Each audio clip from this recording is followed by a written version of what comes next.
Shalom dan selamat siang bagi kita semua, hamba-hamba Tuhan yang berada di Zoom ini maupun yang berada di Facebook.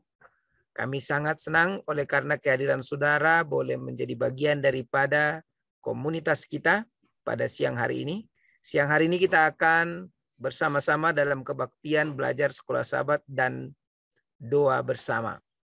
Karena itu saudara-saudaraku, kami mengundang kita untuk boleh terlibat bersama dalam ibadah ini dan menjadi berkat bagi kita semua.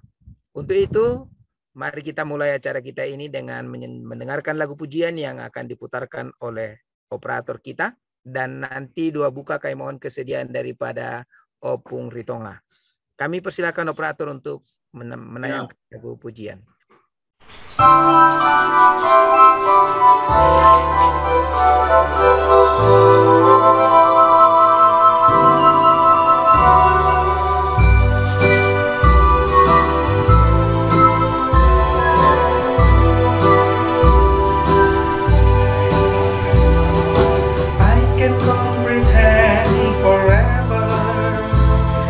Eternity's beyond my human mind.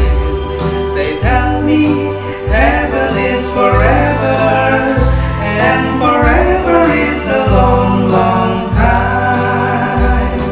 The sun will rise to never set again. Troubles of the world are far behind. Time is just the things of a long forgotten past. Nothing that can bother my mind. Everywhere are happy, happy people, listening to the bells and how they chime. Heaven told them they will last forever, and forever is a long, long time.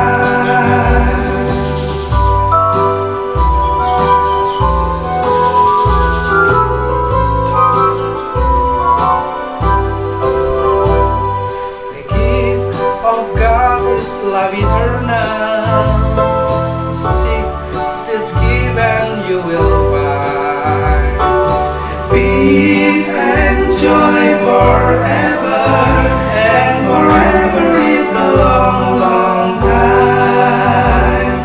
The sun will rise to never set again. Troubles of the world are far behind. Time is just a thing of a long forgotten past.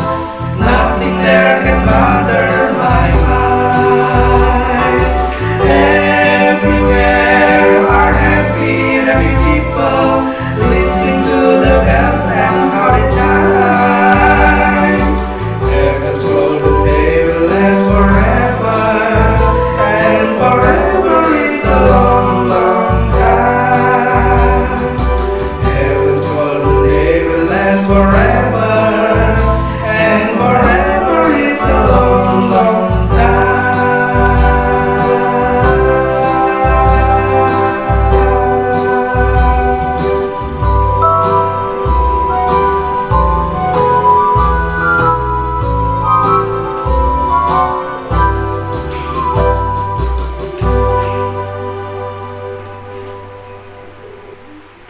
Baik, kita bersatu dalam doa.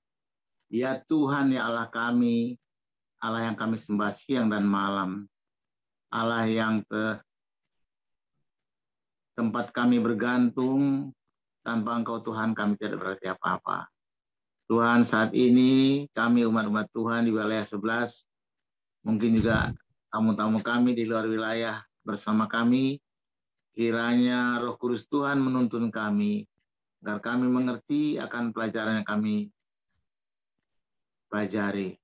Berkati juga Tuhan, hamba Tuhan yang akan membawa firman ini, kiranya Roh Kudus Tuhan menuntunnya, agar apa yang disampaikan Tuhan menjadi bagian dari suara Tuhan, menyampaikannya kepada kami, dan kami dapat membagikannya kepada orang-orang sekitar kami. Berkati juga saudara kami semua yang sudah hadir pada saat ini. Berkati juga dan berikan kesembuhan kepada saudara kami yang mungkin kurang sehat, biar kiranya Tuhan juga memberikan mereka sukacita di dalam Tuhan. Amin. Tuhan, banyak dosa pelarang kami, ampuni kami Tuhan. Jadilah kehendak-Mu, dengarlah doa kami Tuhan, dalam nama Yesus kami berdoa ucap syukur. Amin. Amin. Terima kasih Opung Ritonga yang sudah menyampaikan doa buka bagi kita. Pelajaran Sekolah Sahabat kita akan disampaikan oleh hamba Tuhan Pendeta Sony Kapitan. Namun sebelumnya kita akan mendengarkan lagu tema kita, I Will Go, yang diputar oleh operator kita.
Tentu kita berterima kasih kepada Jemaat Gracia Kampung Sawah yang membawakan lagu tema.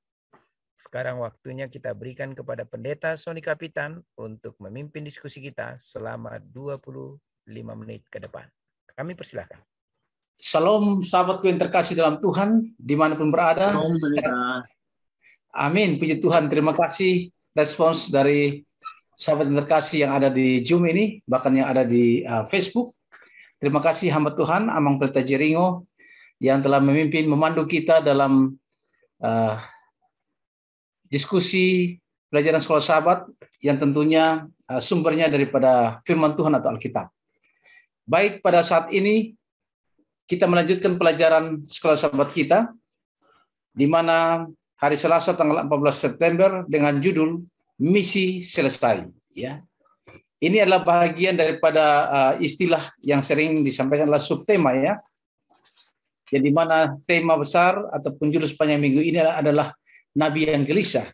Dan hamba-hamba Tuhan sudah menguraikan tentang Nabi yang gelisah ini, responsnya dia melarikan diri.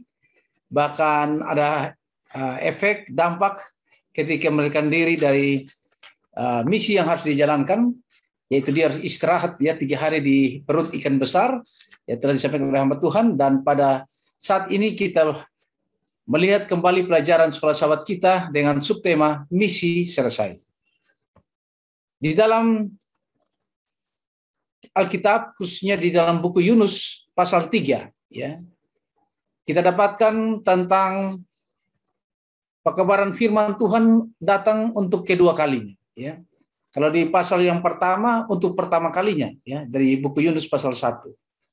Dan di pasal yang kedua, hamba Tuhan telah menguraikan kemarin tentang pelajaran bagaimana Yunus ya harus beristirahat selama 3 hari di perut ikan.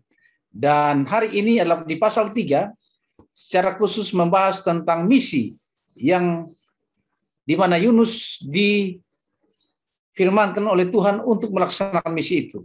Dan di hari Selasa pelajaran ini dikatakan misi selesai. Kenapa selesai? Karena Yunus ya dia melanjutkan pekabaran daripada firman Tuhan yang harus disampaikan, ditujukan kepada orang-orang yang ada di kota Niniwe.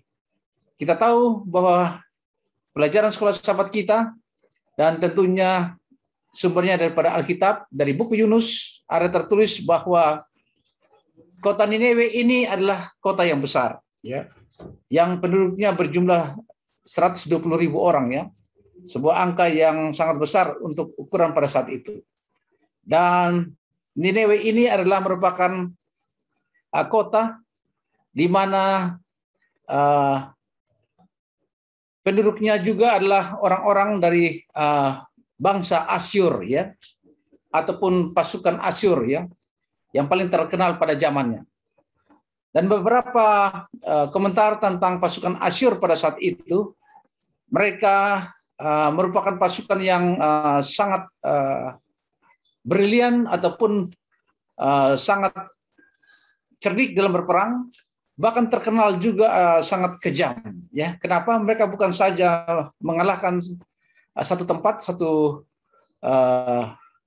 bangsa yang mereka serang untuk memusnahkan juga, bahkan penduduk kota yang mereka jadikan budak. Ya, kita lihat di dalam Yunus pasal 3 ini ayat 1 sampai ayat yang ke-10, dan di dalam pelajaran sekolah sahabat kita bahwa Yunus ya ketika dia ada di kota Niniwe, melanjutkan pelajaran sekolah sahabat dari hari kemarin, dia langsung menyampaikan pekabaran inti atau misi inti. Yang dia katakan pesannya bahwa 40 hari lagi maka Niniwe akan ditunggang balikan. Ya. 40 hari lagi maka Niniwe akan ditunggang balikan. Dia lanjutkan ya misi sebagai seorang misionari yang harus sampaikan kepada orang-orang yang ada di kota Niniwe. Dan di dalam buku Yunus sendiri, bahkan di dalam pelajaran sekolah sahabat, ya, bagi sahabatku yang ada di Zoom bahkan di Facebook, kita dapatkan di sini bahwa respons dari penduduk kota Niniwe, bahkan raja dan kaum bangsawan, ya, mereka merespons, ya, dengan mereka berpuasa. Bahkan bukan saja berpuasa, mereka berkabung, ya, berkabung.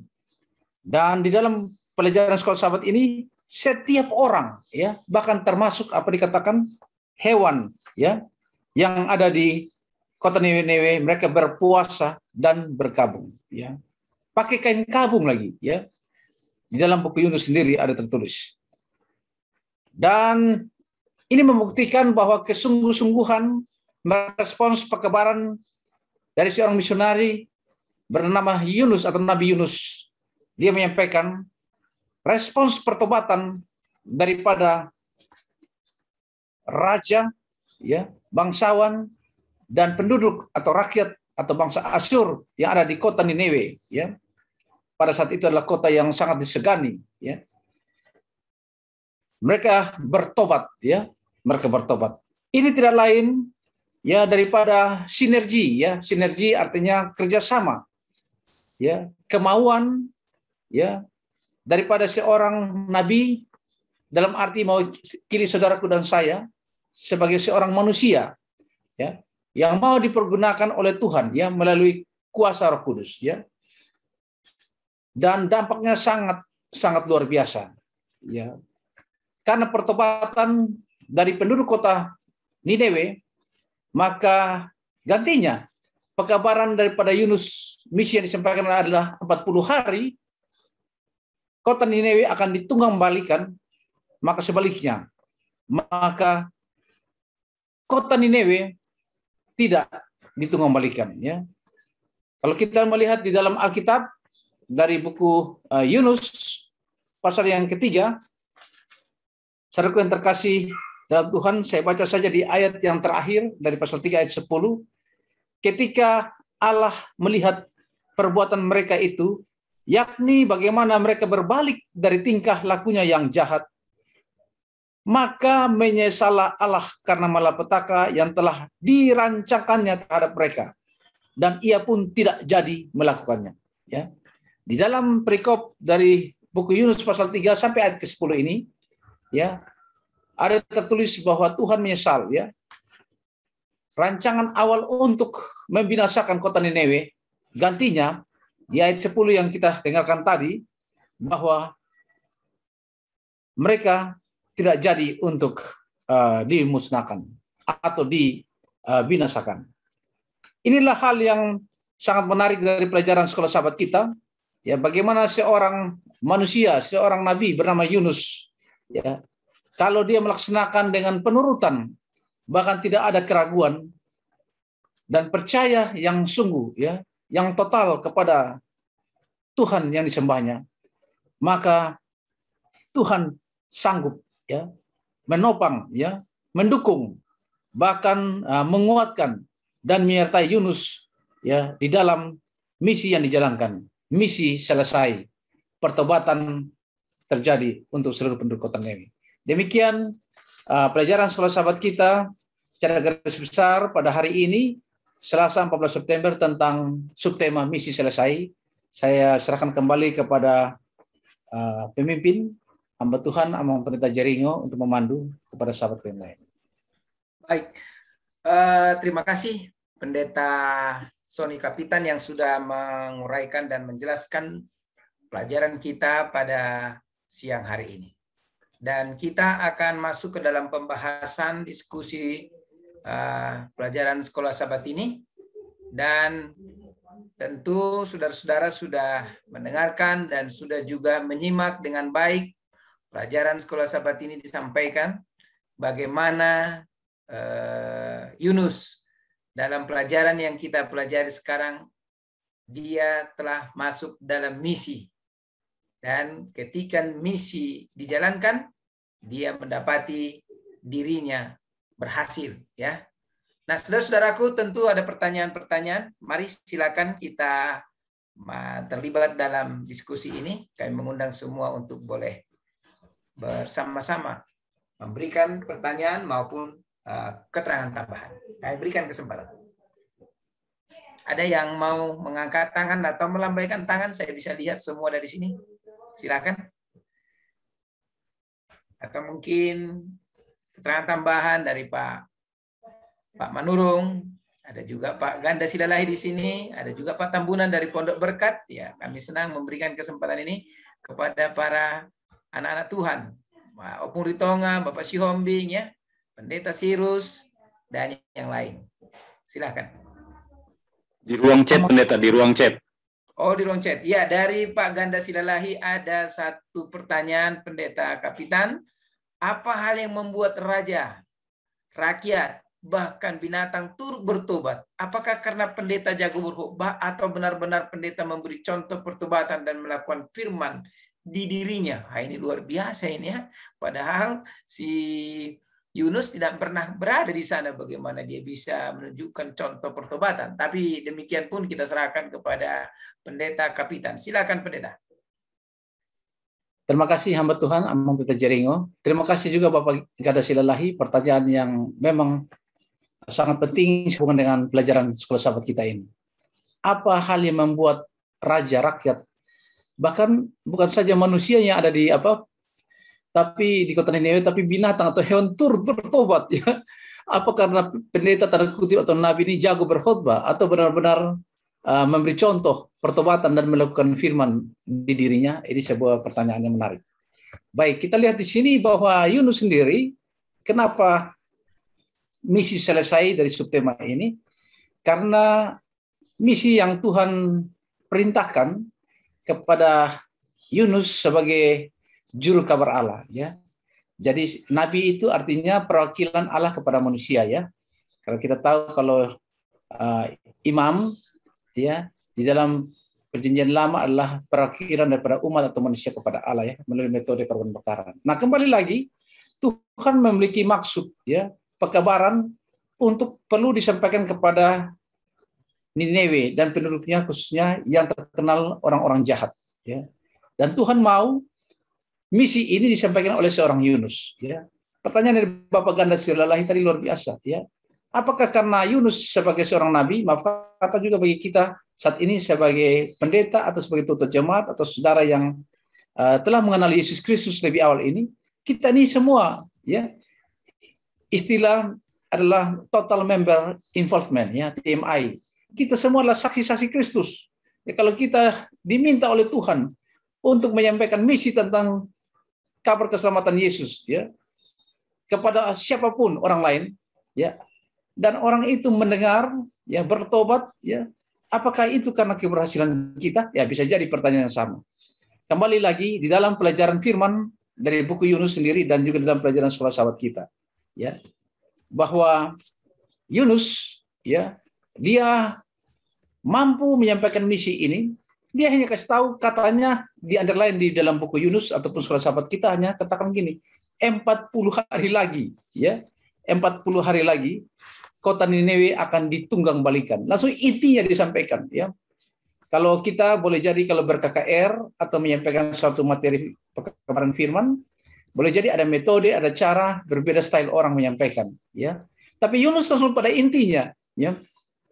Sebenarnya Yunus ini dia berhasil bukan karena kekuatan diri, ya. Kembali lagi pelajaran sekolah sahabat seperti awal tadi, bahkan ada tulisan daripada Ron Nubuat sendiri dalam buku Seri Membina jilid 5 halaman 254, saya baca di sini, ya, bahwa Allah yang mengutusnya untuk mengkhotbahkan pertobatan di Nineve adalah benar-benar sanggup menopang, mendukung, dan menguatkannya.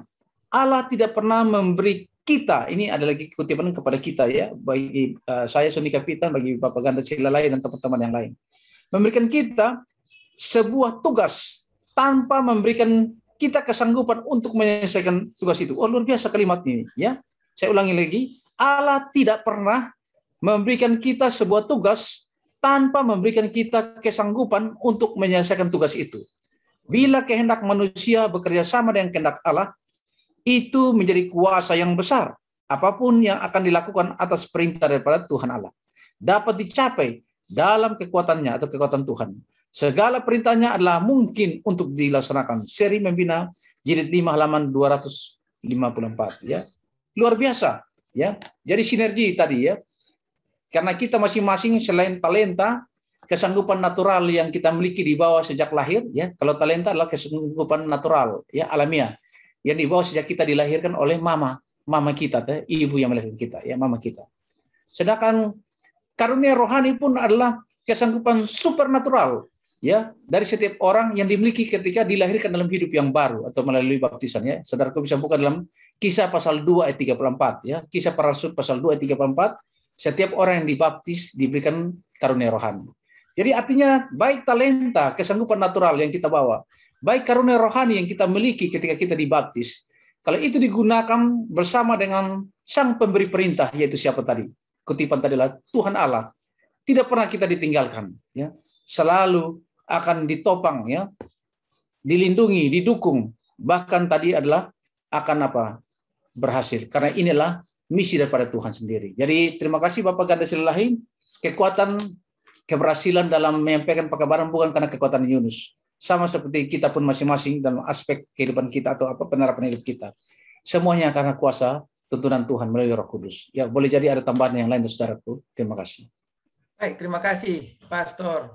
Terima kasih atas penjelasannya. Jadi kita senang tadi kutipan itu bahwa ada campur tangan Tuhan yang menyertai setiap pemberitaan kita. Bahkan uniknya kalau kita jadikan apa yang kita lihat dari Yunus mungkin tidak pernah dijelaskan bahwa Yunus pernah ke Ninive atau tidak. Yang jelas Yunus tahu bahwa Ninive itu adalah ibu kota daripada Raja Asyur yang sedang lagi naik daun pada saat itu. Dan terkenal dengan satu kerajaan yang kejam. Dan dengan militer yang begitu hebat. Tentu dalam pelajaran kita kemarin disadarkan kita bahwa ada ketakutan Yunus pergi ke sana. Tetapi ketika dia pergi ke sana dan dia hanya menyerukan 40 hari lagi, maka kota ini akan ditunggang balikkan jika tidak bertobat. Nah, tentu kita melihat di situ bahwa ada mungkin kuasa surga yang menyertai daripada siapa? Yunus untuk bisa dengan kata-kata demikian, semua orang baik juga raja maupun merdeka maupun budak, baik siapapun termasuk juga para hewan disebut bertobat. Jadi luar biasa Tuhan. Karena mungkin juga Tuhan tahu hati mereka adalah hati yang polos, hanya di dalam kebodohan melakukan kejahatan itu. Jadi mereka akhirnya merespon. Jadi kita sangat berbahagia karena kalau ada yang merespon panggilan pertobatan, tentu kita senang ya. Tapi mungkin boleh juga Pak Ganda Silalahi memberikan respon juga. Mungkin ada masukan-masukan yang lain, silahkan. Atau juga kepada yang lain yang ingin juga memberikan keterangan tambahan atau pertanyaan. Kami masih berikan kesempatan karena kita masih punya waktu yang cukup untuk berdiskusi.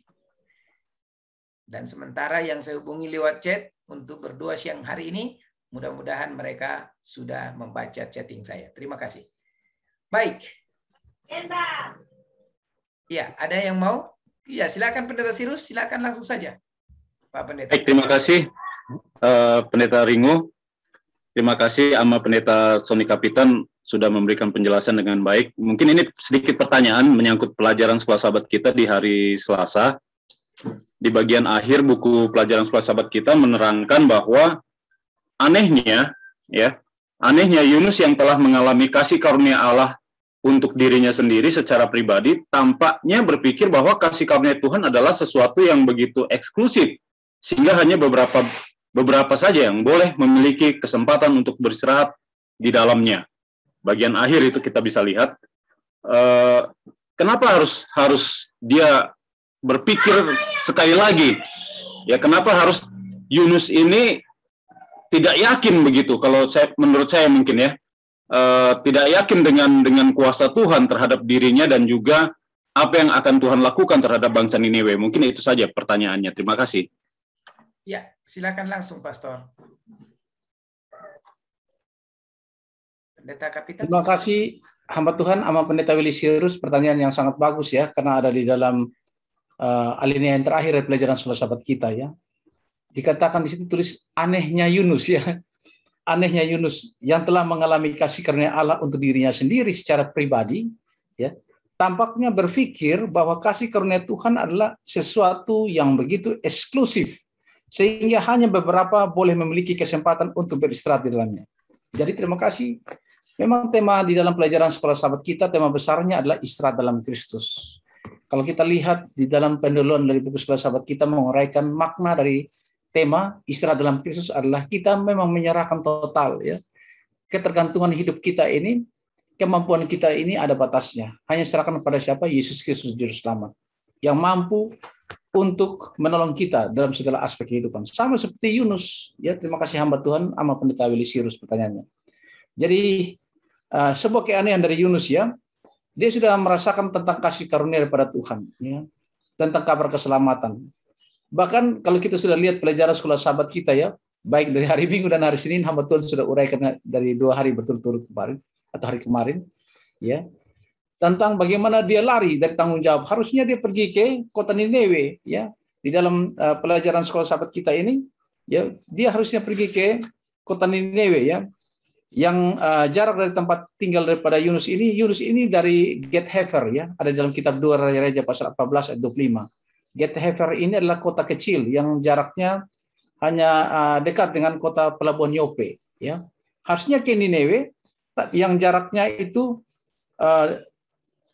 kalau kita lihat di sini di dalam pelajaran sekolah sahabat kita, saudaraku, ada komentar dari beberapa komentar katakan bahwa Tarsis yang dimaksud di sini adalah selatan Spanyol ya, dekat Gibraltar ya, mungkin level ejaannya mungkin kita orang Indonesia ya. Tapi yang pasti perjalanan laut yang Yunus tempuh ini jaraknya ya dari Yope ke Tarsus itu 2.200 mil ya. Dia berlawanan arah. Harusnya dia pergi ke ke dari sisi Yope ini ke Niniwe hanya jaraknya 700 mil, ya. Ya, jadi kita lihat kembali, jadi ada kasih karunia Tuhan sampai-sampai dia sudah tahu tentang kabar keselamatan yang dimiliki, ya. Namun sampai-sampai dia lari, dia ada di dalam perut ikan 3 hari, ada juga kasih karunia Allah masih berlaku bagi dia, ya. Sampai ketika pengabaran misi yang sudah disampaikan, ya. Misi ini dia sampaikan, ya. Jadi hal yang sama dia merasa bahwa tanda kutip eksklusif kita underline tadi, bahwa paradigma daripada bangsa Israel secara lahiriah pada waktu itu bahwa hanya mereka saja yang berhak mendapatkan istilahnya kabar keselamatan, ya, karena sumbernya mereka dapat dari Tuhan melalui nabi-nabinya yang ada dari bangsa Israel pada waktu itu. Sedangkan Niniwe ini kita tahu tadi latar belakang mereka adalah orang Asyur, penjajah, ya, membinasakan orang Israel. Ya, Yunus berpikir ini bagaimana nih kasih tahu si penjajah ini, orang jahat ini, ya. Ya, secara eksklusif underline ini harusnya kabar ini hanya untuk saya, kata Yunus, ya, untuk bangsaku. Sebaliknya harus sampaikan pada si bangsa penjajah yang kejam, ya, yang menghancurkan bangsaku, yaitu Niniwe. Nah, inilah yang ada hubungan nanti sama Pendeta Elisirus dan teman-teman sahabat yang terkasih dengan pelajaran besok hari, karena ada respons dari Yunus, yaitu dia marah dan gelisah. Terima kasih. Inilah maksud kata eksklusif, ya. Dia merasa hanya kasih karunia untuk dia dan bangsanya. Padahal ini Tuhan mau untuk semua umat manusia. Seperti ayat 10 dari buku Yunus pasal 3 tadi, Tuhan sudah punya rancangan. Ini orang Niniwe ini sangat jahat karena Tuhan Allah dari sorga melihat, ya, dari tata sorga, yang semua orang dalam kehidupan di muka bumi ini, ya, dan itulah yang terjadi. Terima kasih, mungkin ada tambahan dari sahabat terkasih lainnya. Baik, terima kasih Pendeta Kapitan yang sudah memberikan penjelasan. Nah, ada juga pertanyaan yang muncul, namun sebelum pertanyaan ini saya bacakan, barangkali ada juga yang ingin memberikan keterangan tambahan dari para orang tua kami, seperti Pak Manurung, ada juga Om Frank, ada juga Om Ritonga, yang lain yang mungkin saya tidak sebutkan satu persatu. Silakan, kita gunakan waktu ini untuk kita saling berdiskusi dan saling menambah wawasan kita satu yang lain. Di chat memang ada satu pertanyaan yang ingin saya sampaikan juga, ya, yang disampaikan oleh Opung Ritonga. Baik, menunggu beberapa masukan atau apa? Atau ada yang sedang lambaikan tangan? Saya akan coba lihat dari sini. Ya, silakan Pak Manurung, ya, saya sudah lihat tadi. Silakan. Kembali kepada pertobatan. Saya pikir pertobatan itu bukan kejadian instan, ya, bukan terjadi tiba-tiba.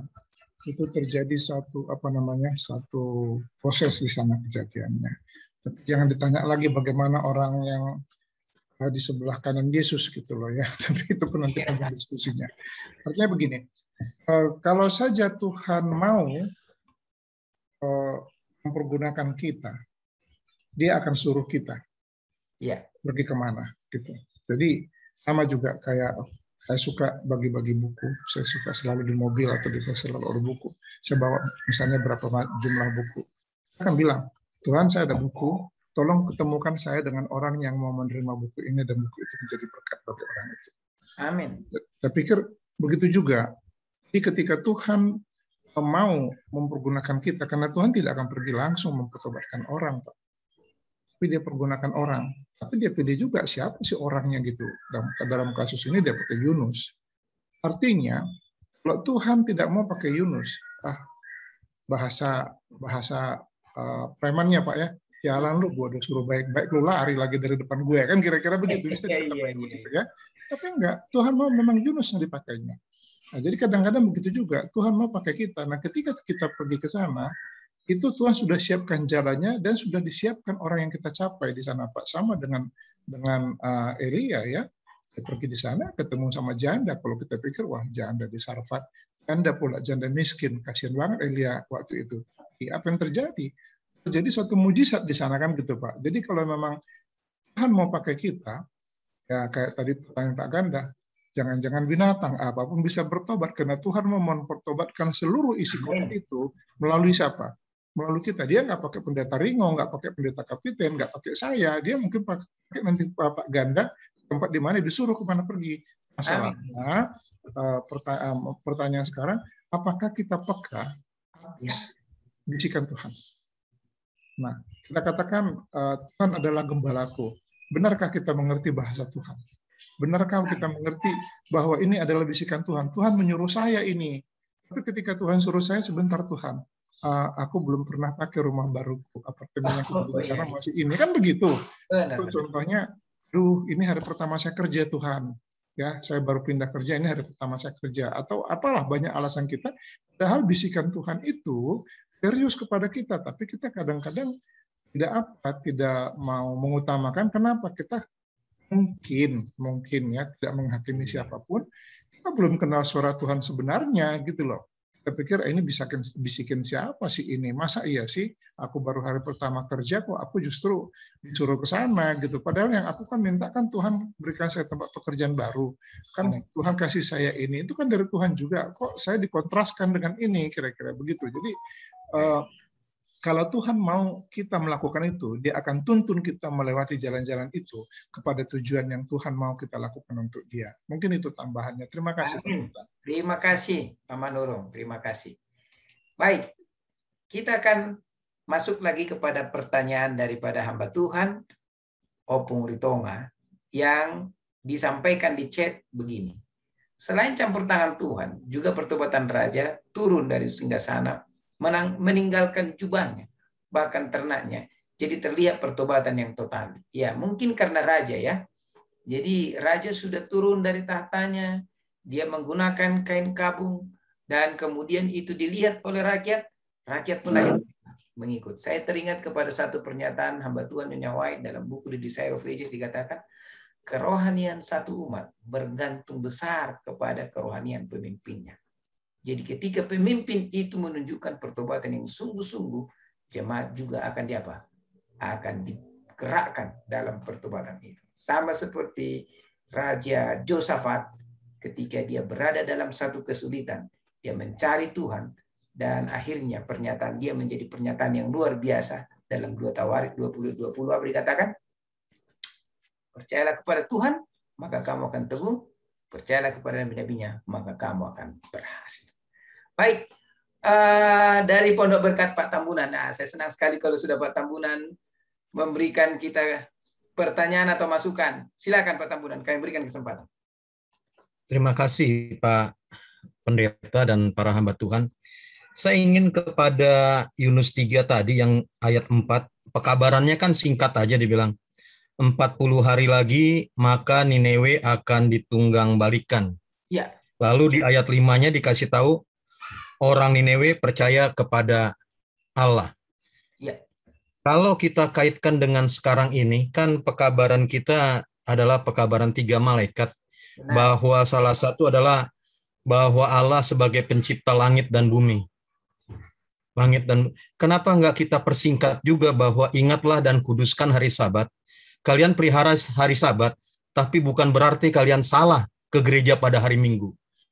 Mungkin itu suatu hal, barangkali ada hal yang tertentu sehingga orang bilang, ya apapun yang terjadi di luar sana kita harus kuduskan Sabat.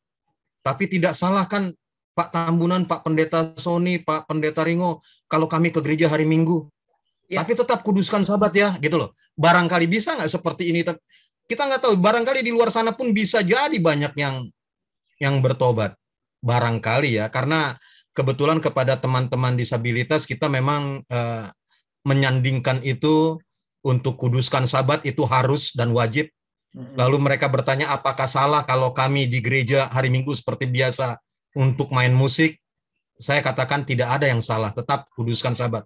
Dan mereka pelihara Sabat sampai saat ini. Barangkali itu bisa jadi patokan atau ada lain sehingga kita bisa terobos seperti yang Tuhan sampaikan kepada Yunus. Terima kasih. Baik. Silakan Pendeta Kapitan, mungkin ada tanggapan bagaimana dengan apa yang disampaikan oleh Pak Tambunan tadi. Silakan. Terima kasih sahabat Pak Tambunan dari Pondok Berkat. Jadi memang kalau berbicara tentang Sabat adalah prinsip kebenaran ya, yang kita tahu di dalam Alkitab ya, bahwa Sabat adalah hari ke-7 ya, hari perhentian, hari yang diberkati Tuhan. Jadi memang di dalam metode menyampaikan kepada orang di sekitar kita, Ya, ada hal-hal yang kita lihat secara psikologi dapat diterima, tapi prinsip tetap prinsip, ya. Bahwa hari Sabat tetap kita sampaikan bahwa prinsip tentang Sabat adalah hari perhentian, hari yang ke-7. Jadi memang adalah hal-hal yang menarik ya, karena waktu kita terbatas. Pertanyaan dari Bapak Tambunan dan teman-teman di Pondok Berkat pasti ada punya interaksi dengan sahabat-sahabat yang memiliki proses untuk pelihara Sabat, ya. Dari versus Sabat yang harusnya kepada hari ke-7 atau hari Sabtu, gantinya kepada tanda kutip Sabat hari pertama. Jadi saya pun demikian, ya. Ketika berinteraksi dengan teman-teman, sahabat-sahabat kenalan di luar sana, ya, bahkan bukan saja kepada secara pribadi, ya, tapi secara pendeta-pendeta di luar sana, ya, dalam diskusi-diskusi, ya, bahkan tidak secara empat mata, tapi bisa seperti forum diskusi dan lain sebagainya. Tetap kita harus kasih tahu prinsip tentang Sabat tetap Sabat. Ya, jadi karena adalah pekebaran firman Allah, jadi kita tetap harus sampaikan pure-nya, kemurnian daripada kebenaran Tuhan. Ya, tapi ingat bahwa kita tidak menggunakan intelektual kita atau kehebatan kita seperti tadi pertanyaan Bapak Ganda Silai tadi pertama. Ya, terima kasih Bapak Tambunan tanyakan ini. Tetap kita minta tolong kekuatan Tuhan, ya. Karena bila Roh Kudus yang berkuasa, ya, Roh Kudus yang berkuasa yang berperan, ya, gantinya bukan karena keberhasilan seorang itu bertobat sampai dibaptis karena Sony Kapitannya atau Pak Tambunannya atau Pendeta Joseph Ringo yang membuat orang dibaptis, tapi karena Roh Kudus, ya, peran Roh Kudus. Jadi kita dimampukan. Jadi mari kita gunakan sinergi talenta dan karunia rohani yang ada dalam diri kita untuk Roh Kudus berkuasa, sehingga bila mana kelihatannya membuat kita takut untuk sampaikan. Saya pernah diskusi dengan beberapa tokoh dari non SDA, ya. Tapi saya seperti mau sampaikan enggak dengan mati saya, Tuhan tolong kasih kata-kata yang bijaksana dan dapat diterima dari kebenaran yang murni ini. Tetap disampaikan. Ya, puji Tuhan ada yang menerimanya, ya. Oh, ini baru saya tahu nih pekebaran. Pendeta boleh kasih buku, ada pembahasan. Oh, mau, Pak, ada buku kecil hari yang hampir dilupakan, mau. Oh, mau. Pak, mau enggak ada seri namanya penemuan baru? Oh, bagi dong, bagi. Ya, jadi itu ada metode-metode. Dan puji Tuhan berterima, bahkan keluarga mereka juga ada yang dibaptis, ya, dan seterusnya. Jadi memang itulah tantangan. Tetapi harus kita kasih tahu kemurnian dan kebenaran Tuhan. Tapi tetap mengandalkan Tuhan, bukan kepintaran, kekuatan kita. Terima kasih. Mungkin ada tambahan yang lain. Baik, terima kasih. Mohon maaf Pak Tambunan, silakan. Pak Pendeta, kita tidak masuk kepada poin hasilnya baptisan, bukan. Kita tetap memberitahu bahwa hari Sabat adalah hari yang kudus. Matahari terbenam sampai matahari terbenam, lalu bagaimana hari persiapan, itu kita kasih tahu semua. Kita minta mereka peliharakan itu. Ya. Tapi kita tidak masuk kepada wilayah, bukan berarti kalian tidak boleh ibadah pada hari Minggu.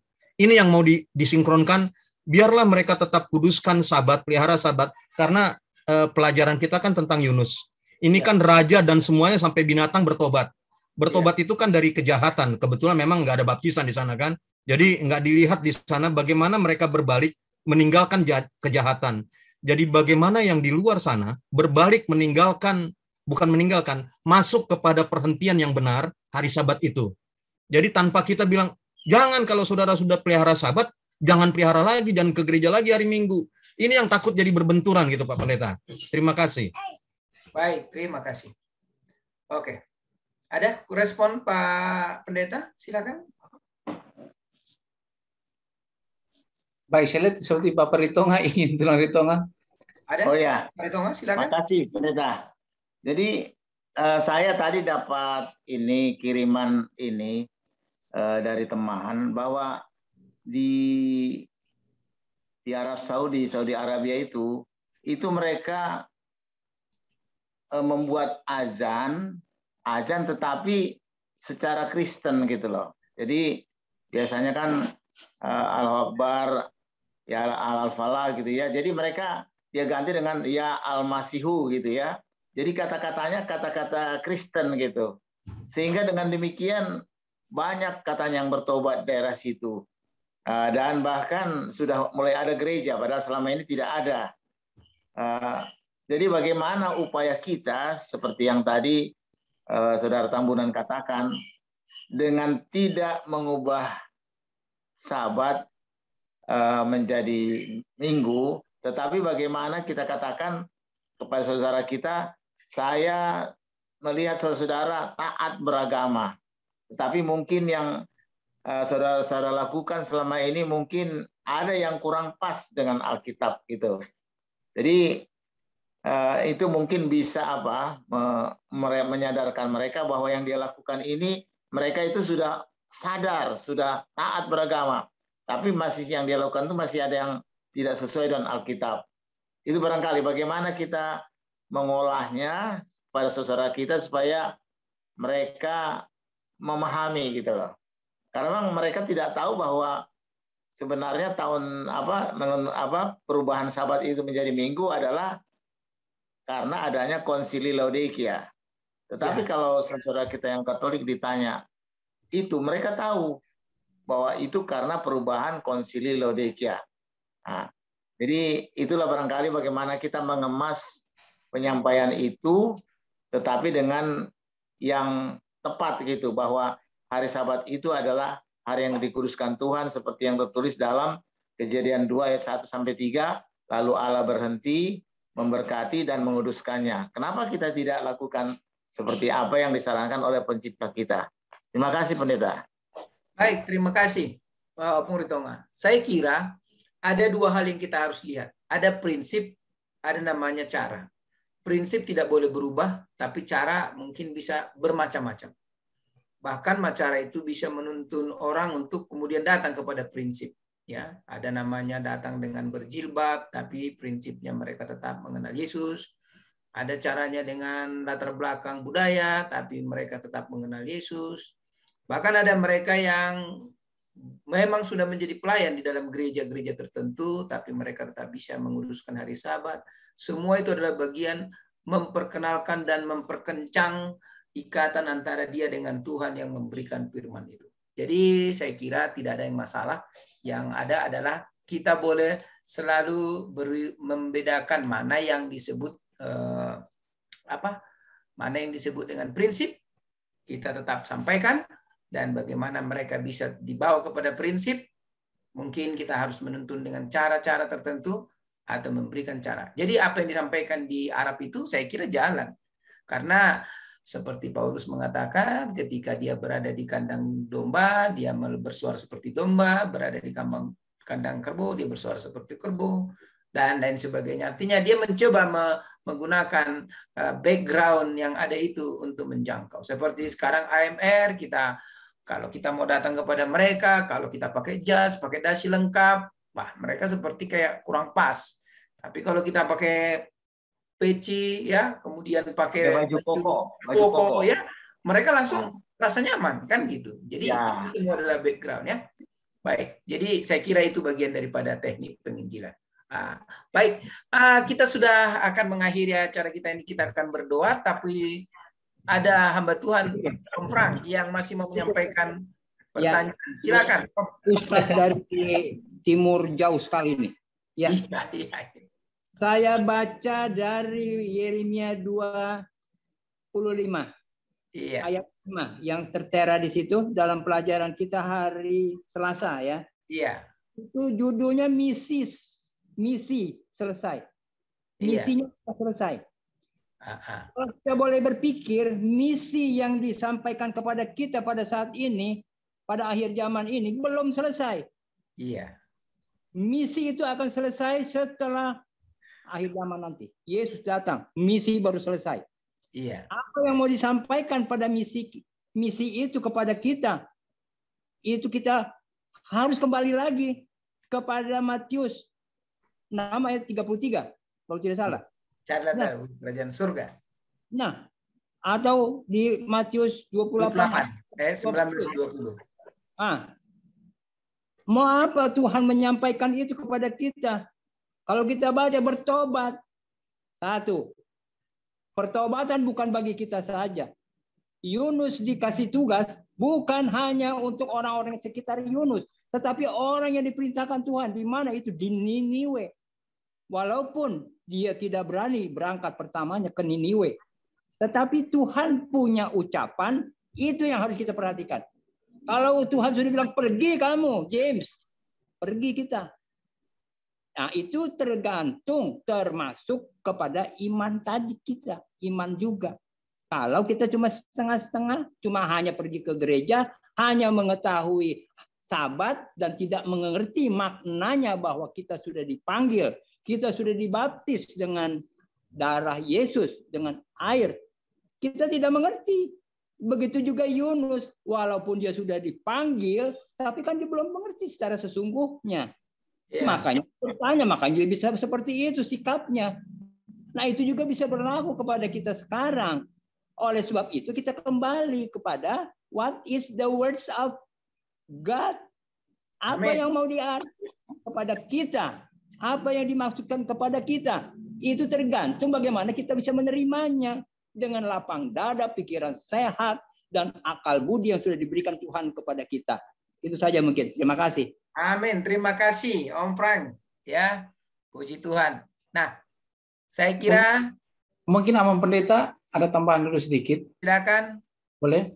Tadi hal yang bagus yang Bapak Tambunan tadi punya pertanyaan. Jadi ada istilah dan juga tulang retonga tambahan dan Bapak Frans. Ada istilahnya adalah contextual evangelism atau penginjilan kontekstual ya. Seperti sesuai dengan budaya setempat. Bahkan tadi sempat disampaikan tadi sehubungan dengan metode cara, tapi prinsip tetap diutamakan ya, khususnya tentang Sabat tadi. Saya teringat waktu pelayanan tahun 1997 waktu tamat dari UNAI, saya ditempatkan di sebuah pulau, yaitu Pulau Rote. Nah, ini tentang Sabat ini Pak Tambunan. Jadi memang waktu itu KKR dan diundang ada dari satu denominasi non SDA, ya tidak terlalu jauh dari gereja kita, gereja Seventh Day Adventist. Dan singkat cerita datang dia punya pendeta, dia punya penatuanya dan beberapa anggotanya. Pas waktu pembahasan biasanya tentang Sabat itu di hari Jumat malam ya. Ya. Dan itu mereka punya konsep adalah Sabat, mereka adalah hari yang pertama ya, maaf hari Minggu. Ya, tapi firman tetap harus disampaikan.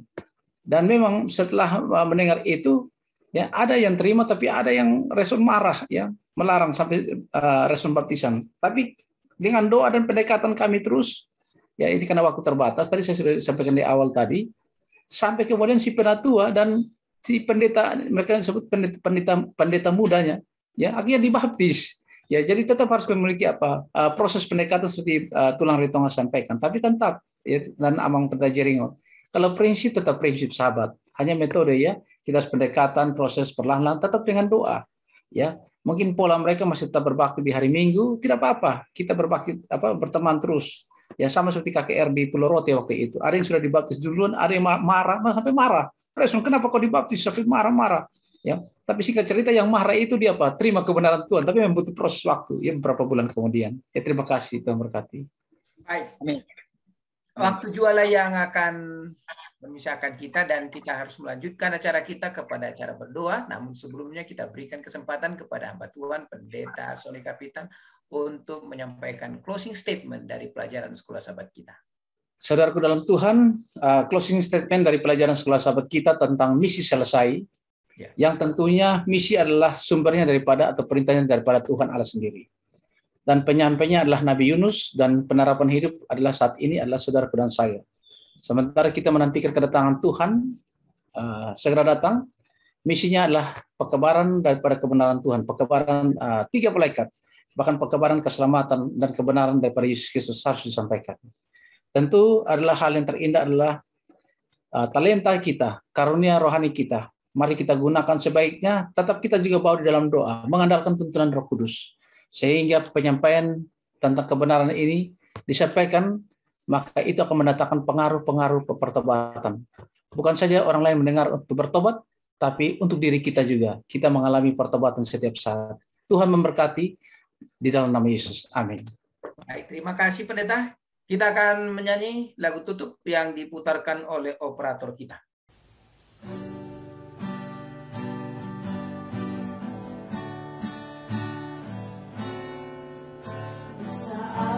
Rasaku berhenti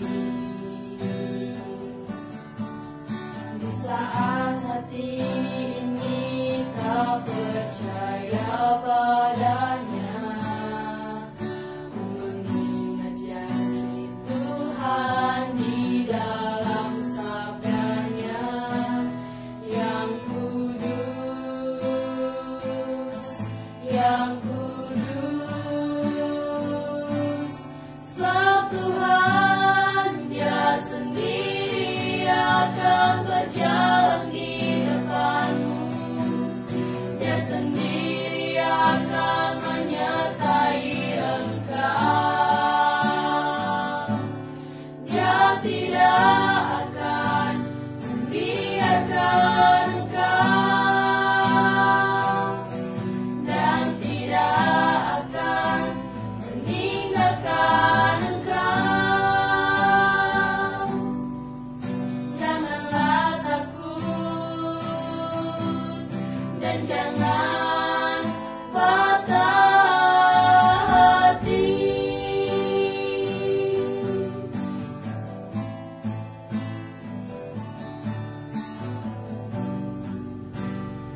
Tuhan, Dia sendiri akan berjalan di depanmu. Dia sendiri akan menyertai engkau. Dia tidak akan membiarkan engkau dan tidak akan meninggalkan engkau. Janganlah takut dan jangan patah hati.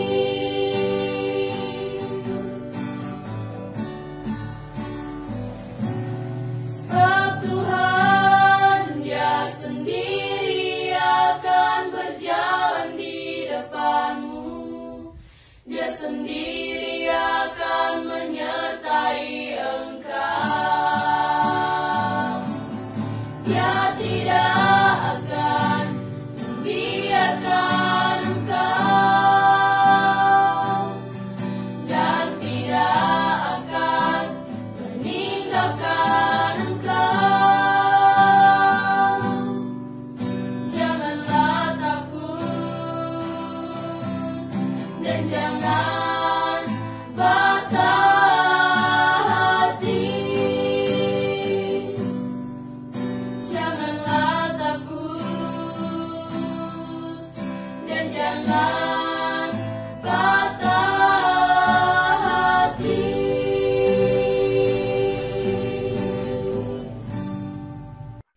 Amin. Kami mohon kesediaan Pendeta Sony Kapitan untuk menutup dalam doa. Mari kita bersatu dalam doa. Bapa di sorga, dalam kemurahan kasih sayang Tuhan, kami telah belajar tentang kebenaran firman Tuhan, Yesus Kristus, melalui Nabi Yunus, dan tentunya keberhasilan menyampaikan misi kebenaran kepada penduduk kota Niniwe, baik raja dan penduduknya, untuk bertobat dalam penerapan kehidupan rohani kami saat ini ya Tuhan, tentang arti misi kebenaran yang perlu disampaikan, bahwa keberhasilan daripada Nabi Yunus adalah peranan daripada kuasa Roh Kudus dan orang-orang bertobat. Hal yang sama kami pun mau. Pakailah kami masing-masing ya Tuhan sebagai alat Tuhan yang ampuh untuk menyampaikan tentang kebenaran Yesus Kristus. Amin. Biarlah Roh Kudus berkuasa. Dengan demikian baik talenta, baik karunia rohani yang kami miliki, kami dapat gunakan sebaiknya selagi nafas hidup ini ya Tuhan. Menantikan kedatangan Tuhan yang segera datang, mengisi lembaran hidup dengan berpendidikan, bekerja, usia bertambah, kami gunakan untuk hanya menyampaikan tentang kebenaran Tuhan. Terima kasih Tuhan mendengar doa kami.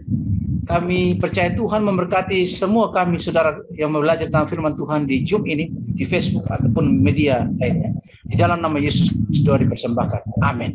Kami mengucapkan selamat bertemu kepada kita semua yang sudah bergabung dalam acara Fisdak Online melalui acara pembahasan sekolah sahabat pada saat ini.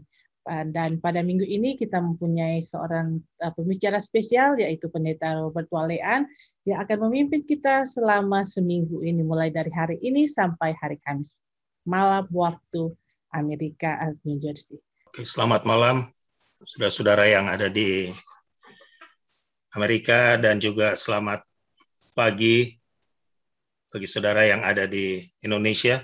Senang sekali kita boleh ada waktu seperti ini untuk mempelajari akan sebagian dari firman Tuhan.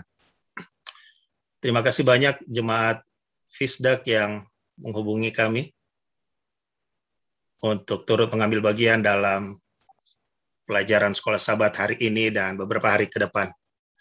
Saya tidak bisa menolak, tidak bisa tawar-menawar untuk tugas yang diberikan ini, karena saya dihubungi langsung oleh Pendeta Stephen Rantum. Sahabat saya lama, sehingga saya tidak punya alasan untuk menolak. Saudara sekalian, pada kesempatan ini kita sudah di pelajaran yang ke-12 ya. Saya tidak tahu kalau di Fisdak, tapi kalau di jemaat kami, Jumat ke-12 adalah jadwal untuk perjamuan. Jadi Sabat ini kami ada perjamuan karena Sabat ke-12. Di pelajaran ke-12 ini yang judulnya adalah Nabi yang Gelisah. Apabila di kesempatan-kesempatan yang lain kita dapat kesempatan untuk melihat suatu peristiwa yang kita diajak untuk melihat satu peristiwa dan menilai peristiwa itu lebih pada sisi-sisi intelektual, sisi-sisi IQ yang ada. Tapi dalam pelajaran ke-12 ini kita diajak untuk melihat suatu seri bagian dari kehidupan Yunus yang saya lihat lebih banyak mengarahkan kita untuk melihat sisi-sisi emosi, bagaimana pengelolaan emosional dari Yunus ini. Ya, kalau sekarang itu lebih sering disebut dengan IQ. Dan terima kasih, saya dapat informasi bahwa bagian pertama dari pelajaran Sekolah Sabat ini sudah dibawakan oleh Pendeta Tulus Nainggolan. Dan pada kesempatan ini kita akan gunakan beberapa menit untuk lihat bagian hari Senin yang judulnya adalah 3 hari istirahat. Kita pahami 3 hari istirahat ini adalah berbicara waktu Yunus ada di dalam perut ikan. Oke, dalam pelajaran Sekolah Sabat kita penuntun guru halaman 132 berbicara mengenai, dia berikan keterangan mengenai Nineve.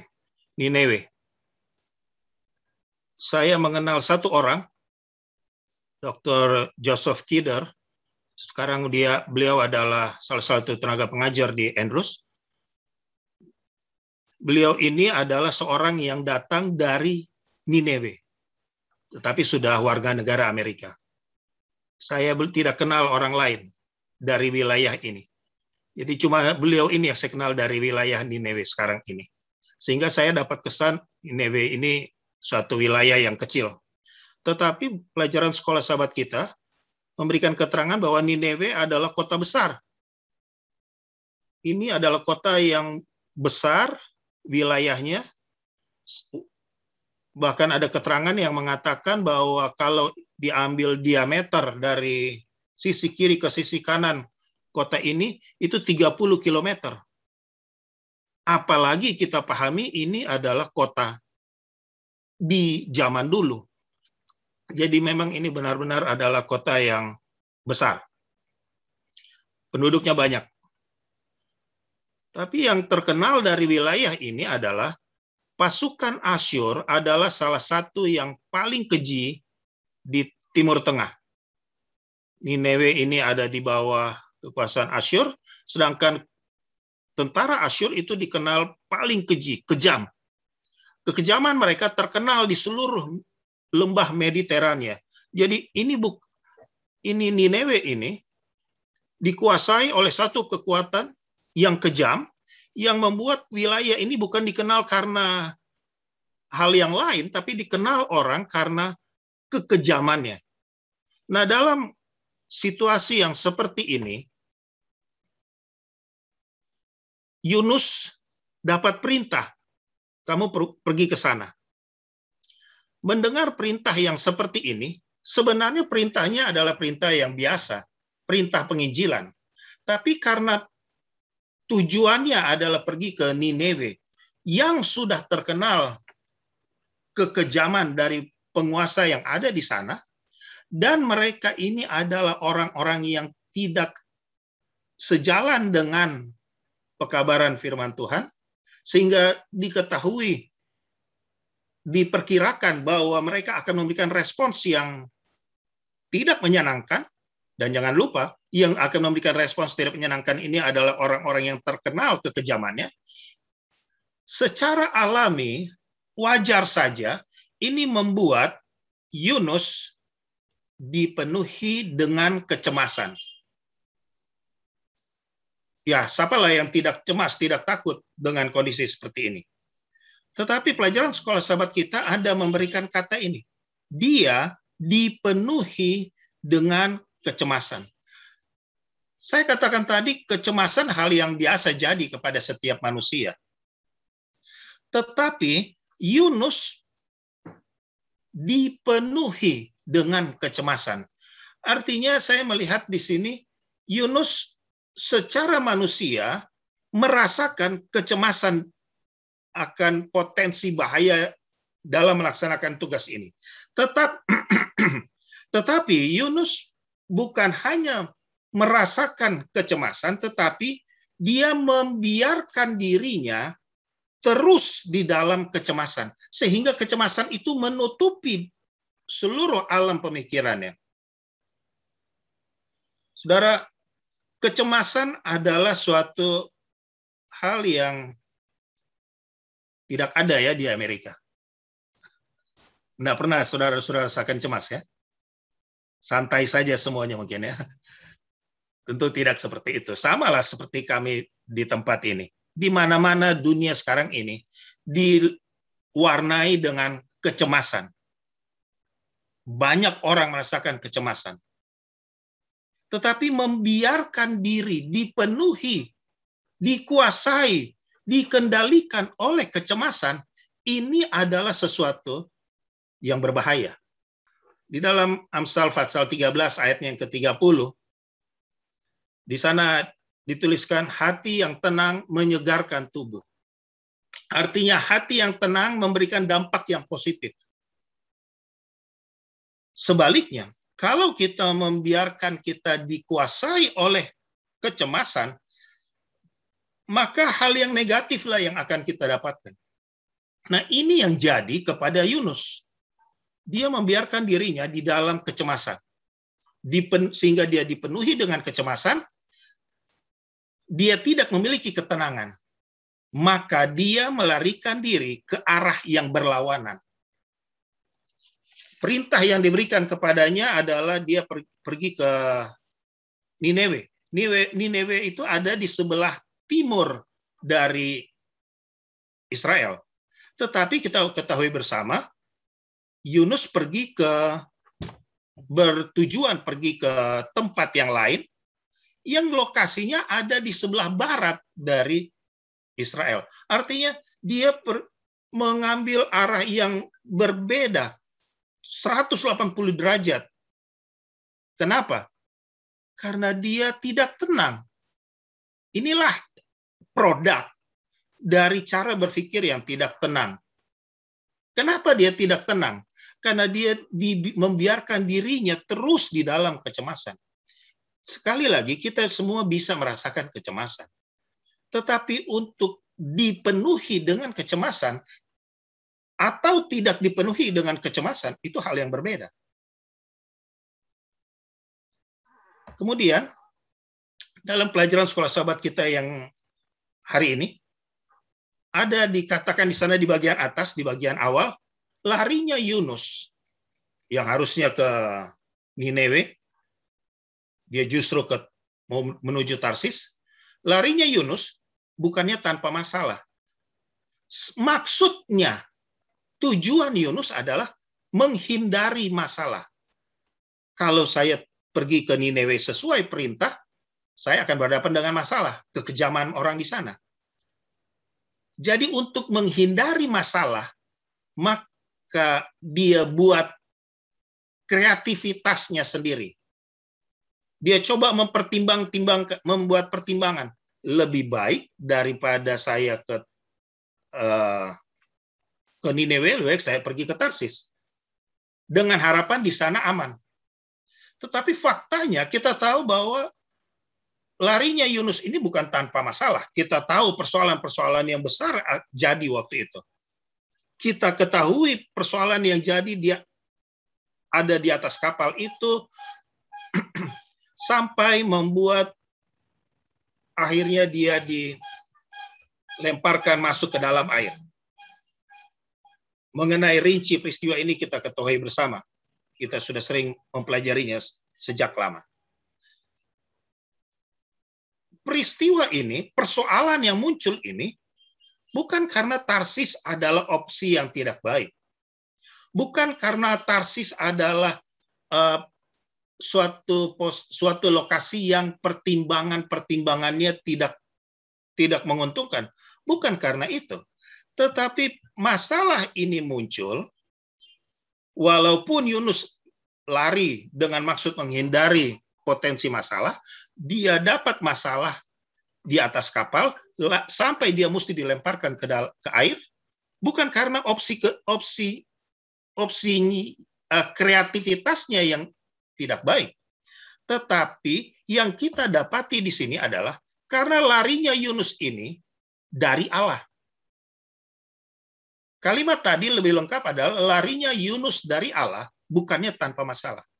Ini yang jadi persoalan di sini bukanlah dia kemana, bukan. Tetapi dia membelakangi Allah. Dia lari dari Allah. Ini yang jadi persoalan. Ini yang jadi hal fatal bagi Yunus. Dia membiarkan dirinya dalam kecemasan, sehingga dia tidak lagi melihat akan kuasa Tuhan. Pada saat dia tidak melihat lagi kuasa Tuhan, dia membuat kreativitas, Tarsis. Tetapi ini tidak menghilangkan masalah, dia tetap dapat masalah. Fatal. Mengambil keputusan membelakangi Allah, lari dari Allah, adalah sesuatu yang berakibat fatal. Bukan hanya masalah di atas kapal, tetapi kita tahu peristiwanya sampai ia masuk di dalam perut ikan. Tetapi peristiwa, persoalan yang dihadapi oleh Yunus, apakah di atas kapal atau di dalam perut ikan, sebenarnya itu bukanlah semata-mata sebagai hukuman. Tetapi ini juga kita lihat sebagai cara Allah terus menjangkau dia. Memang kita berpikir sepertinya lebih sedap dijangkau dengan cara-cara yang lain lah. Tetapi kita dapati di sini, Tuhan bisa menggunakan cara-cara apa saja untuk menjangkau akan umatnya. Hanya ketika Yunus mendapati dirinya di dalam 3 hari istirahat, yang mana istirahat ini secara paksa, di perut ikan besar itu, dia menyadari betapa sangat tergantungnya dia pada Tuhan. Jadi, waktu di atas kapal, dia tahu dia bergantung kepada Tuhan. Tetapi kesadaran ini tidak muncul karena dia membiarkan terus pikirannya dalam kecemasan. Tetapi pada saat ia ada di dalam air, pada saat ia ada di dalam perut ikan, pada saat ada shock yang besar seperti ini, disinilah dia berpikir yang lain. Kesadaran bahwa saya memang ini sangat bergantung kepada Tuhan. Saudara sekalian,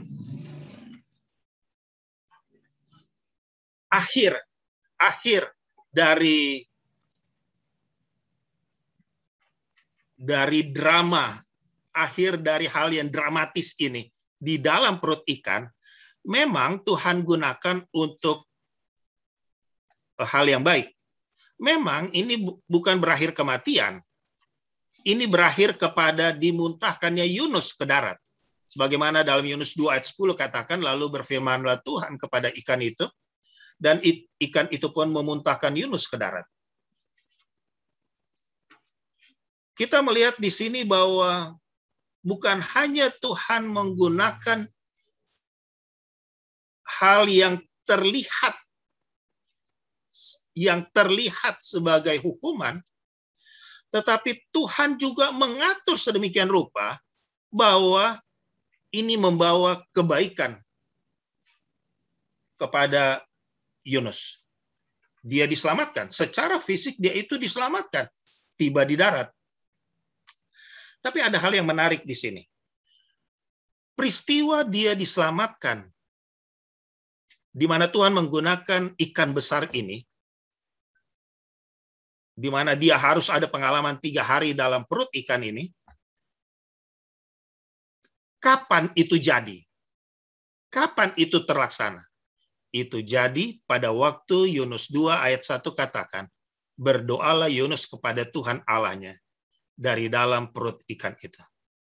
Jadi pertolongan Tuhan kepada Yunus, memang Tuhan sudah merencanakan pertolongan sebelumnya. Tetapi pertolongan Tuhan itu terwujudkan pada saat setelah Fatsal 2 ayat 1 katakan, berdoalah Yunus. Yunus benar bukanlah orang yang sempurna. Yunus benar bukanlah orang yang tak bercacat. Yunus punya kekurangan. Yunus pernah membiarkan dirinya di dalam kecemasan. Yunus pernah membiarkan dirinya dalam kecemasan sampai ia mengambil keputusan yang bertolak belakang dengan Tuhan. Tetapi pada saat Tuhan menjangkaunya untuk kali berikut, katakanlah ini second chance, Yunus tidak, istilahnya dia tidak batono, tidak bertahan di dalam kesalahannya. Tetapi dia menyambut akan panggilan Tuhan ini. Dengan cara apa? Dia berdoa.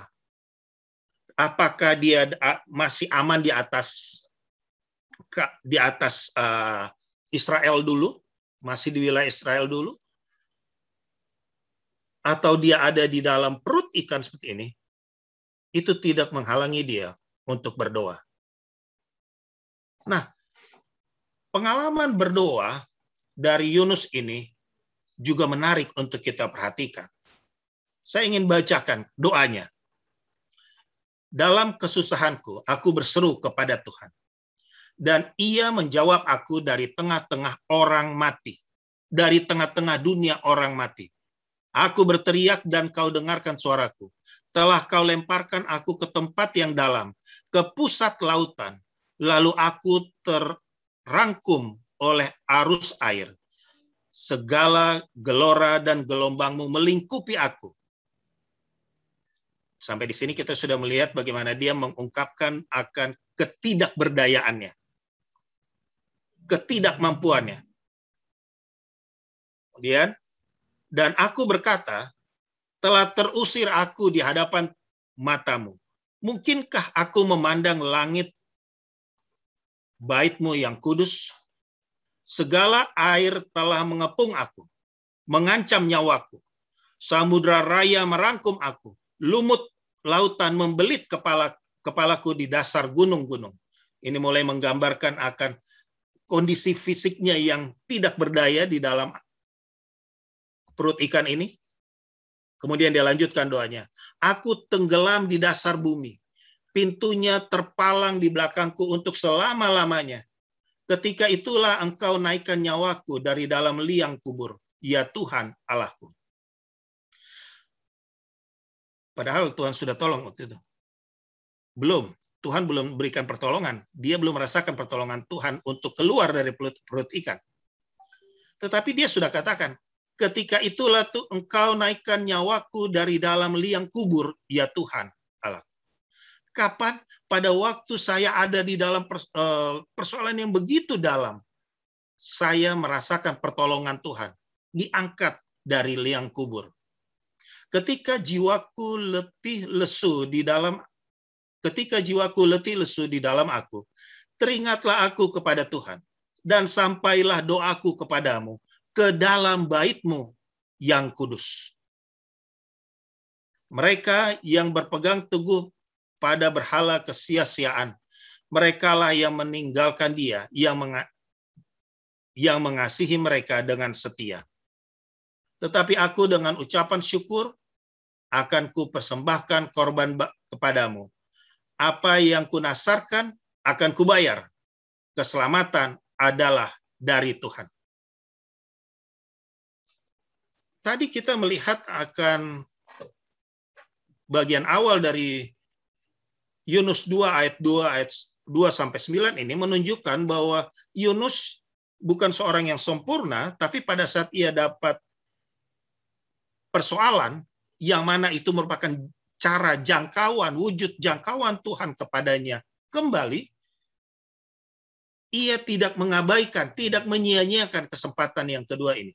Dia berdoa. Kesempatan berdoa adalah suatu kesempatan yang berharga. Artinya dia masih hidup.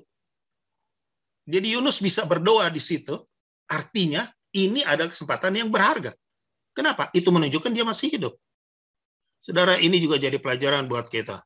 Sampai di mana kita memanfaatkan kesempatan-kesempatan untuk berdoa. Nggak persoalan. Kita dalam kondisi di dalam perut ikan atau dalam kondisi di Israel, tetapi kesempatan berdoa adalah kesempatan yang berharga. Dan doa yang dilayangkan oleh Yunus ini adalah suatu doa yang menyatakan akan ketidakberdayaannya, sadar bahwa dirinya tidak mampu, tetapi juga diakhiri dengan suatu iman yang besar. Di bagian akhir dikatakan, dengan ucapan syukur akan kupersembahkan. Jadi nanti waktu saya keluar dari perut ikan ini, saya akan buat korban kepadamu. Apa yang kunasarkan akan kubayar. Keselamatan adalah dari Tuhan. Artinya dia belum dimuntahkan keluar waktu itu, tetapi doanya adalah suatu bentuk ungkapan iman bahwa bilang, saya yakin Tuhan mau tolong. Berapa kali kita berdoa, ucapkan doa kita, amin. Setelah amin, angkat kepala kemari. Tapi bagaimana ya? Baru selesai berdoa, kita sendiri tidak yakin dengan yang kita doakan. Tetapi Yunus memberikan suatu contoh. Dalam keadaan yang sulit, tidak ada petunjuk secara fisik yang menunjukkan dia akan ditolong. Dia berdoa dengan iman yang besar. Dan sampailah doaku kepadamu ke dalam bait-Mu yang kudus. Oh, dalam ayat 7 tadi, kita dapati bahwa doa yang menyadari akan ketidakberdayaan, doa yang iman kepada Tuhan, adalah disampaikan kepada Tuhan yang digambarkan di sini, sampailah doaku kepadamu ke dalam bait-Mu yang kudus. Jadi doanya diarahkan kepada Tuhan yang digambarkan ada di dalam bait yang kudus. Kenapa Yunus menyebutkan bahwa Tuhan ada di dalam bait yang kudus? Apa sebenarnya yang dia maksudkan di sini? Kita ambil secara ringkas. Ini secara tata letak, desain tata letak dari Ka'bah, bait suci, bait kudus. Kalau saja kita imam besar, maksud saya kalau saja kita orang yang datang minta ampun, orang Israel datang minta ampun atas dosa, kita akan masuk dari gerbang yang hanya satu-satunya itu. Lalu kita akan temui perabot pertama, mezbah korban bakaran sebagai perabot terbesar. Kalau kita maju terus, kita akan temukan di sana bejana pembasuhan. Kalau kita imam, lalu kita masuk ke dalam, di dalam bilik yang suci, sebelah kiri ada 7 kaki dian, sebelah kanan ada meja roti sajian, di depan ada mezbah ukupan. Dan kalau kita imam besar, kita masuk lagi ke dalam, kita akan dapati di dalam bilik yang Maha Kudus ada tabut perjanjian. Andaikan kalau saja kita datang waktu itu dengan membawa, ini gambaran saya, membawa cat semprot, lalu kita semprot ke bawah, maka arah yang kita lewati tadi itu akan membentuk formasi apa itu kira-kira? Itu akan membentuk formasi salib. Artinya dari sebenarnya seluruh Ka'bah ini menggambarkan akan Yesus Kristus. Bahkan lebih lagi menggambarkan akan pengorbanan Yesus Kristus untuk menebus kita dari dosa. Memang orang Israel belum kenal waktu itu nama Yesus. Tetapi mereka diperkenalkan mengenai suatu orang yang akan menebus, yang akan berkorban menebus mereka. Ini yang ada tergambarkan di dalam Ka'bah. Dengan kata lain, dalam doa Yunus, Yunus menyampaikan bahwa doanya ini, harapannya ini, bahwa kesadarannya yang tidak berdaya ini, bahwa imannya ini diarahkan kepada seseorang yang akan menebus. Yang sekarang kita tahu itu adalah Yesus Kristus. Jadi dalam peristiwa ini, Yunus memberikan suatu gambaran kepada kita bahwa setelah turun naik imannya tadi, yang karena dia membiarkan emosionalnya dikuasai oleh kekhawatiran, setelah dia merasakan suatu shock terapi dari Tuhan, setelah dia merespons itu dengan tetap percaya kepadanya, iman kepadanya, dia juga menunjukkan bahwa apa yang saya sebut tadi kepadanya ini spesifik kepada penebus. Bukan kepada yang lain, tetapi kepadanya dalam maksud penebus. Sekarang dia melakukan tugasnya dan menuruti perintah Allah yang akhirnya menuju Nineve. Tidak ada keraguan iman. Sementara dia menuju ke kota yang sangat jahat yang warganya mungkin tidak suka nabi asing ini memberitahu mereka betapa jahatnya mereka. Ini perubahan yang jadi. Inilah yang kita dapatkan dari pelajaran hari Senin, buku pelajaran sekolah sahabat kita. Besok kita akan bicara bagian lain dari pengalaman Yunus ini. Tetapi satu hal yang kita lihat sekarang. Kadangkala kita melihat Yunus, peristiwa Yunus hanyalah dari segi, oh dia ini melawan perintah Tuhan. Ya, benar. Tidak disangkal. Dia melawan firman Tuhan. Dia membelakangi akan arah dari Nineve. Karena dia membiarkan dirinya di dalam, dikuasai oleh kekhawatiran. Oleh ketidaktenangan. Karena sehingga dia tidak melihat lagi akan kuasa Tuhan. Tetapi bukan hanya itu. Yang baru saja kita lihat tadi adalah bagaimana Yunus tidak menyia-nyiakan kesempatan kedua yang ia terima, dan ia tetap memiliki iman yang besar dan hanya kepada penebus saja. Saya pikir itu yang kita bisa dapatkan dari pelajaran hari ini, hari Senin.